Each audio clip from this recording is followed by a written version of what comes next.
So this is regarding preventive measures for pain during the pregnancy. Pregnancy ಟೈಮಲ್ಲಿ falls pains ಅಂತ ಕೆಲವೊಬ್ಬರಿಗೆ ಬಂದು ಹೋಗ್ತಾ ಇರುತ್ತೆ.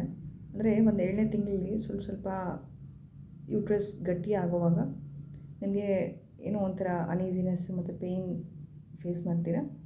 ಕೆಲವೊಬ್ಬರಿಗೆ ಅದು ಸಿವಿಯರ್ ಆಗ್ಬೋದು, ಕೆಲವೊಬ್ಬರಿಗೆ ಅದು ಬಂದು ಜಸ್ಟ್ ಸೆಟಲ್ ಡೌನ್ ಆಗುತ್ತೆ. ಸೊ ಅದು ಏನರಿಂದ ಬರುತ್ತೆ ಅಂತ ನೀವು ಫಸ್ಟು ರೂಲ್ ಔಟ್ ಮಾಡ್ಕೊಬೇಕು. ಕೆಲವೊಬ್ಬರಿಗೆ ಇನ್ಫೆಕ್ಷನ್ಸ್ ಇರ್ಬೋದು, ಸರ್ವೈಕಲ್ ಇನ್ಫೆಕ್ಷನ್ಸಿಂದ ಬರ್ಬೋದು. ಆ್ಯಂಡ್ ಇಲ್ಲ ತಳಪಾತ್ರೆ ಏನಾದರೂ ಓಪನ್ ಆಗಿ ಸ್ವಲ್ಪ ಏನಾದರೂ ಲೀಕೇಜ್ ಏನಾದರೂ ಬಂದ್ರೂ ಇರ್ಬೋದು. ಇಲ್ಲ ಕೆಲವೊಬ್ಬರಿಗೆ past history of preterm pains ಏನಾದರೂ ಇದ್ದು, ಪ್ರೀಟರ್ಮ್ ಡೆಲಿವರೀಸ್ ಏನಾದರೂ ಹಿಸ್ಟ್ರಿ ಇದ್ದರೆ ಬರ್ಬೋದು. ಸರ್ವೈಕಲ್ ಲೆಂತ್ನ ಚೆಕ್ ಮಾಡ್ಕೊಬೇಕಾಗುತ್ತೆ. ನೀವು ಖಂಡಿತ ಡಾಕ್ಟ್ರನ್ನ ಹೋಗಿ ಮೀಟ್ ಮಾಡಿ, ಇವೆಲ್ಲನೂ ಅವ್ರು ಚೆಕ್ ಮಾಡ್ತಾರೆ, ಟೆಸ್ಟ್ ಮಾಡ್ತಾರೆ.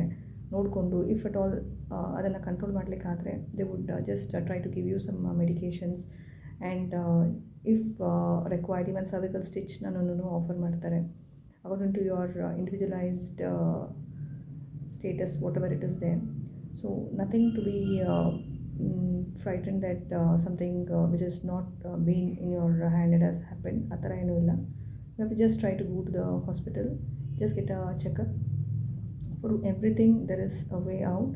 ಆ್ಯಂಡ್ ನೀವು ಇದರಲ್ಲಿ ಮುಖ್ಯವಾಗಿ ತಿಳ್ಕೊಬೇಕಾಗಿರೋದು ಏನು ಅಂದರೆ, ಪ್ರಿವೆಂಟ್ ಮಾಡೋಕ್ಕಾದರೆ ಈ ಪ್ರೀಟರ್ಮ್ ಡೆಲಿವರೀಸ್ನ ಆದಷ್ಟು ಪ್ರಿವೆಂಟ್ ಮಾಡಲಿಕ್ಕೆ ಟ್ರೈ ಮಾಡಲೇಬೇಕಾಗುತ್ತೆ.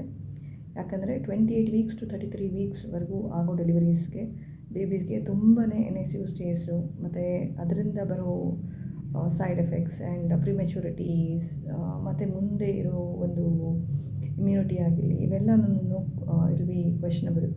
ಸೊ ಆದಷ್ಟು ಈ ಪ್ರೀಟರ್ಮ್ ಡೆಲಿವರೀಸ್ನ we have to just prevent. So try to just address your doctor as soon as possible if you feel like there is something not normal. If you feel there is any pain beyond say viability of the pregnancy cross ಆಗ್ತಾ ಇದೆ, ಆಮೇಲೆ pains ಏನಾದರೂ ನಿಮ್ಗೆ ಏನಾದರೂ encounter ಮಾಡಿದ್ರೆ you just have to go and address the pains to your doctors. They would just C the ಕಾಸ್ ಯಾಕೆ ಬರ್ತಾ ಇದೆ ಅಂತ ಹೇಳ್ಬಿಟ್ಟು ನೋಡಿಬಿಟ್ಟು ಅದ್ರ ಪ್ರಕಾರ ನಿಮಗೆ ಟ್ರೀಟ್ಮೆಂಟ್ ಸ್ಟಾರ್ಟ್ ಮಾಡ್ತಾರೆ. ಆ್ಯಂಡ್ ಖಂಡಿತ ಅದನ್ನು ನೀವು ಸೀರಿಯಸ್ ಆಗಿ ತೊಗೊಂಡು ಖಂಡಿತ ಅದನ್ನು ನೀವು ತೊಗೊಳ್ಳೇಬೇಕಾಗತ್ತೆ. ಯಾಕಂದರೆ ಇವಾಗ ಇರೋ ಒಂದು ಸಿಚುವೇಷನಲ್ಲಿ ತುಂಬ ಜನ ಕೆಲಸಕ್ಕೆ ಹೋಗ್ತಾ ಇದ್ದೀರಾ. And more over first pregnancy ಆಗಿರುತ್ತೆ, ಇವಾಗ ಸೆಕೆಂಡ್ ಪ್ರೆಗ್ನೆನ್ಸಿ ಏನಾದರೂ ಎದ್ದಿರ್ಬೋದು. ಆ್ಯಂಡ್ ಅದರಲ್ಲಿ ಫಸ್ಟ್ ಮಗು ಚಿಕ್ಕ ಮಗು ಆಗಿರ್ಬೋದು. So the second one might be like say to early pregnancy where you will not be rest. So ಇಂಥ ಪ್ರೀಟರ್ಮ್ ಪೇಯ್ನ್ಸ್ ಏನಾದರೂ ಇಟ್ಕೊಂಡಿರೋ ಟೈಮಲ್ಲಿ ಜಸ್ಟ್ ಖಂಡಿತ ರೆಸ್ಟ್ ಅಗತ್ಯ ಇರುತ್ತೆ. And immediately you can call for help of the near relatives or something like that, where the things can be postponed up to the viability of the baby, where an NICU stay would not be required. Hope so this video has been useful for you.